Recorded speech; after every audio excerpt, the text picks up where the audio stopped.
Schlaflose Promi-BB-Bewohner, Kathi schnarcht. Es liegt eine harte Nacht hinter den Kandidaten der diesjährigen Staffel von Promi Big Brother. Seit einer Woche leben sie nun schon auf engem Raum miteinander zusammen. Auch geschlafen wird in einem Zimmer. Dass sich dahin und wieder gegenseitig auf die Nerven gegangen wird, ist absehbar. Hinter den Bewohnern der Garage liegt allerdings eine schlaflose Nacht. Denn Kathi Karrenbauer, 59, schnarcht einfach zu viel und zu laut.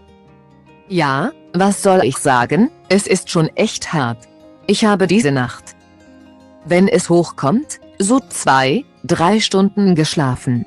Das ist einfach nicht genug. Beschwert sich Jai Khan, 40. Es sei bislang seine schlimmste Nacht im Container gewesen.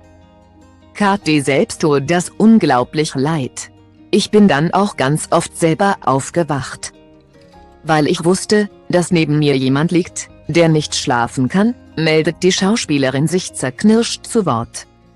Um ihren Mitbewohnern das Schlafen etwas zu erleichtern, ist die 59-Jährige sogar so lange wach geblieben, bis die anderen wieder in das Land der Träume gefunden haben.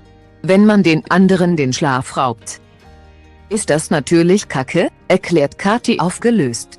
Selbst Tränen kann sie deswegen nicht zurückhalten. Ich weiß, dass ich nächste Nacht nicht schlafen werde, weil das jetzt immer in meinem Kopf ist, fügt sie hinzu.